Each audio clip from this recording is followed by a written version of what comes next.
धन्यवाद प्रभु, धन्यवाद पिता। सर्वशक्तिमान परमेश्वर धन्यवाद करते हैं, हे सनातन काल के पिता, धन्यवाद करते हैं खुदा तेरा।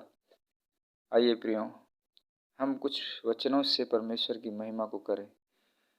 ये वचन है इफिसियों 6 अध्याय का 11 वचन से। हम परमेश्वर के लिए कुछ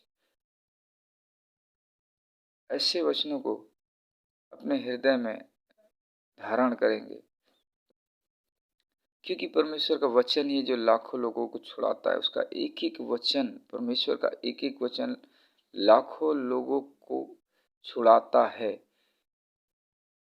परमेश्वर का वचन कहता है कि परमेश्वर के सारे हथियार बांध लो कि तुम शैतान की युक्तियों के सामने खड़े रह सको, क्योंकि हमारा यह मल युद्ध लहू और मांस से नहीं, परंतु प्रधानों से और अधिकारियों से और इस संसार के अंधकार के हाकिमों से और उस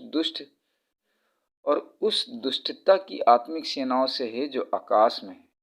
हाँ मेरे प्रियो, हमें आज जब परमेश्वर ने अपनी महिमा के लिए बुलाया है, तो हमें उसके सारे हथियारों को बांधना है।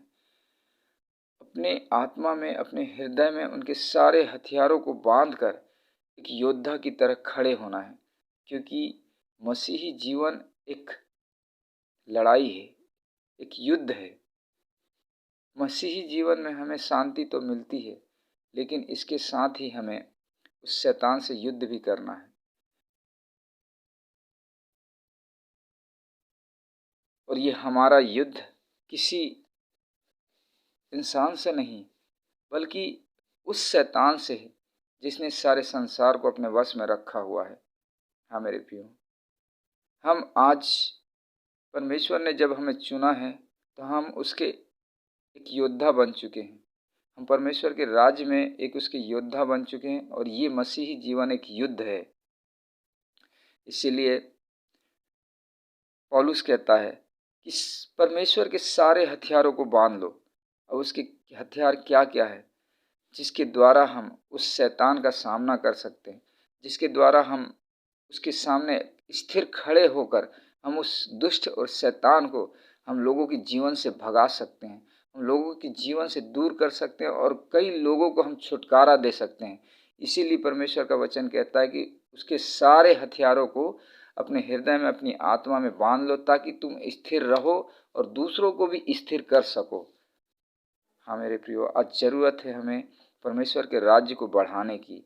आज ज़रूरत है परमेश्वर को ऐसे मजदूर खड़े करने की जो उसके पके हुए फसल को लू सके। हाँ मेरे प्रियो, हमें स्थिर होना है, हमें खड़े होना है। और आज एक स्थिर व्यक्ति, एक परमेश्वर का दास लाखों लोगों को स्थिर कर सकता है, खड़ा कर सकता है। इसलिए ज़रूरत है कि हमें परमेश्वर के सारे हथियारों को अपने शरीर में, अपनी आत्मा में बांधना है। आगे पौलुस कहता है, इसलिए परमेश्वर के सारे हथियार बांध लो कि तुम बुरे दिन में सामना कर सको और सब कुछ पूरा करके स्थिर रह सको। इसलिए सत्य से अपनी कमर कसकर और धार्मिकता की झिलम पहनकर और पाँव में मेल के सुसमाचार की तैयारी के जूते पहनकर और इन सब के साथ विश्वास की ढाल लेकर स्थिर रहो, जिससे तुम उस दुष्ट के सब जलते हुए तीरों को बुझा सको। हाँ मेरे प्रियो, पौलुस कह रहा है कि सत्य से अपनी कमर को कस लो।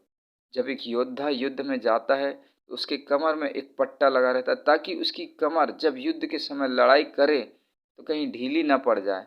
परमेश्वर का वचन कहता है कि अपने कमर सत्य से कस लो, धार्मिकता से अपने आप को पूरी तरह ढक लो। तुम्हारा जीवन ऐसा हो कि तुम एक धर्मी जन दिखाई दो, अंदर से ही नहीं बाहर से भी, बाहर से ही नहीं अंदर से भी। पूरी तरीके से धार्मिक हो जाओ, अर्थात तुम्हें पूरी तरीके से परमेश्वर की धार्मिकता को अपने हृदय में धारण करना है। अर्थात हमें हर एक लोगों के लिए अपने मन में अच्छी बातें रखनी है। हमें कपट, हमें बुरी कोई भी चीज़ हमारे अंदर में नहीं रखनी है। वही धार्मिकता है। हर बुरी चीज़ों को अपने अंदर से निकाल कर परमेश्वर के सारे धार्मिक गुणों को अपने अंदर में बसा कर पवित्र आत्मा के 9 गुणों को अपने अंदर में बसा कर जो रखता है वही धार्मिकता है। हाँ मेरे प्रियो, धार्मिकता की झिलम पहनकर अपने आप को कवर कर लो, अपने आप को ढक लो, पाँव में मेल के सुसमाचार के जूते पहनो और सारे लोगों को, पृथ्वी के सारे लोगों को प्रभु यीशु मसीह का सुसमाचार सुनाओ। और विश्वास की ढाल लेकर, ये नहीं कि जब कोई सता हो तो तुम्हारा विश्वास कमज़ोर हो जाए, जब शैतान अपने तीर चलाए तो तुम्हारा विश्वास कमज़ोर हो जाए। तो इसीलिए परमेश्वर का वचन कहता है कि विश्वास की ढाल लेकर खड़े हो जाओ, स्थिर खड़े हो जाओ। और जब वो शैतान तुम्हारे ऊपर तीर चलाए, जब वो शैतान सताव की घड़ी लाए, तब तुम उस विश्वास के साथ उस तीरों को बुझा सको। उद्धार का टोप और आत्मा की तलवार जो परमेश्वर का वचन है ले लो।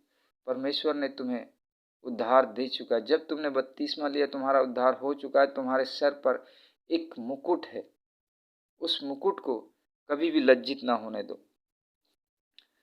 जब एक योद्धा युद्ध करने के लिए जाता है, पुराने समय में जब राजा महाराजा युद्ध करते थे तो उनके उनके सर पर एक मुकुट होता था, अर्थात वो यदि वहाँ मर भी जाए तो उन्हें एक शहादत दी जाती थी कि हाँ ये युद्ध में मरा है, उन्हें एक सम्मान दिया जाता था। उसी प्रकार परमेश्वर ने भी कहा है तुम्हें एक उद्धार की टोप दी है, यानी कि तुम उद्धार पा चुके हो इस मसीही युद्ध में।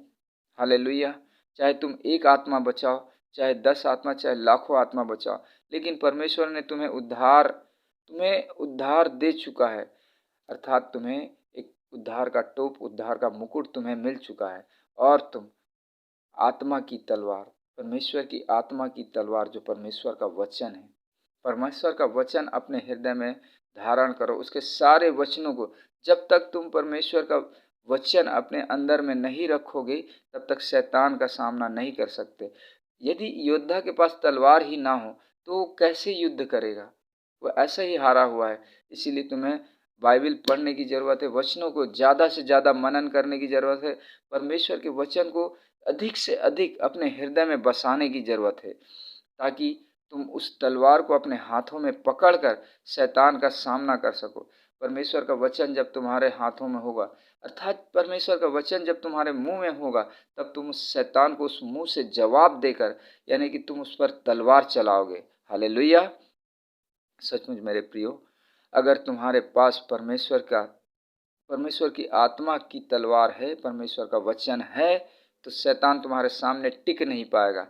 और खुदा का वचन कहता है कि ये सारे हथियार लेकर हमेशा प्रार्थना और विनती करते रहो, उन पवित्र लोगों के लिए, उन दूसरे लोगों के लिए भी, अपने लिए भी करो, अपने परिवार के लिए भी करो, और सारे लोगों के लिए, पवित्र जनों के लिए, अपने भाई बहनों के लिए हमेशा प्रार्थना करते रहो, जागते रहो, क्योंकि यही मसीही जीवन है। प्रभु मसीह यीशु ने भी अपने जीवन भर परमपिता परमेश्वर से प्रार्थना करते रहे। उन्होंने सिखाया कि एक व्यक्ति को, एक मनुष्य को परमेश्वर में कैसे जीवन जीना चाहिए।